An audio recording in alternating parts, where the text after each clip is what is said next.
Ja kodule lähemale tuntud skulptor Seaküla Simson üllatas täna huvilisi oma 50. sünnipäeva näituse avamisega Viimsis Rannarahva muuseumis. Üle pika aja oli külalistel taaskord võimalus näha ja katsuda skulptori tööde paremikku, kuhu kuulus üle 100 üksikteose erinevatest valdkondadest. Nende seas ka Simsoni tuntumad tööd, mis peo käigus varaste küüsi sattusid.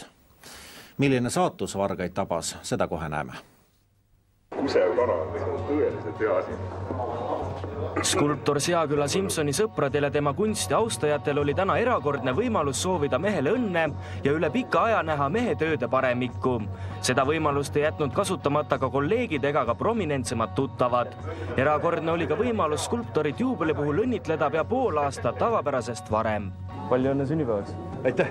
Räägi, sul on sünnipäev detsembris. Kuidas nüüd juhtus, et see aasta on 5. juuni see päev? Aga siuke värk, et see kuupäev on õige, aasta on õige, aga kuus pole nagu asja. Juubeli avakõne pidamise au jäi aga Viimsi vallavanemale, kelle sõnul teadvad eestlased heal juhul 3 skulptorit, kelle hulka ka Simson kuulub. Paraku ei olevat tuntud skulptuuride seas veel ühtegi tema tööd. Need 4 skulptuuri, usun, et on Kalevipoeg, pronkssõdur, Ullast pronkssõdur ja tõenäoliselt Russalka. Ma näen su näos pettumust. Teadagi on Simson tuntud oma tillide poolest, nagu ta neid ise nimetada armastab, kuid tänaseni pole neist ükski eelpool mainitud 4 hulgas. Pealegi lubas mees mõni aastat tagasi, et on nende töödega ühel pool.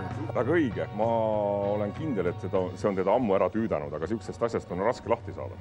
Ent üllatusi nii Kangrole kui ka kõikidele teistele külalistele juubilaril veel jätkus. Seda eriti uue monumendile pühendatud monumendi avamisel. Sa paar aastat tagasi ütlesid, et enam ühtegi tilli ei tee, aga täna see uus monument, mis paljastasid, seal ikka paistab, et kus, miks meie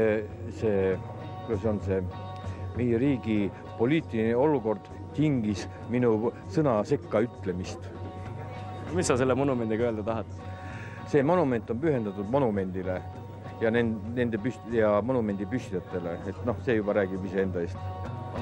Nagu liimpuit meid. Kõneainet monumendi teemal jätkus külalistel veel tükiks ajaks, eriti aga teemal, mis sellest edasi saab.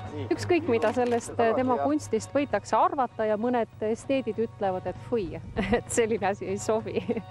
Aga nii nagu siin, ma saan aru, üks ideedest on, et võitja erakond nendel valimistel võiks näiteks saada selle rändauhinnaks, siis ma arvan, et niisuguse auhinna nimel ju tasub ju pingutada küll. Et kunst on hinnaline, seda teadsid eriti hästi ka 2 näitusel viibinud meest, kes paari kurioossema skulptuuriga näituselt minekut püüdsid teha. Kurat, võtme kinni! Tillivalgad! Vigani, tillivalgad! Selade! Kiiast selade!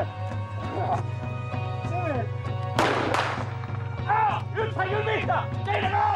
Tillid ära võtta! Tahate veel tille varastada? Ei, aitäh.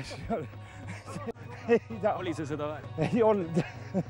Kõik lõppes tänu püssimeestele siiski õnnelikult ning juubelipeo lõpuni olid kõik skulptuurid kui naelutatult oma ettenähtud kohtadel.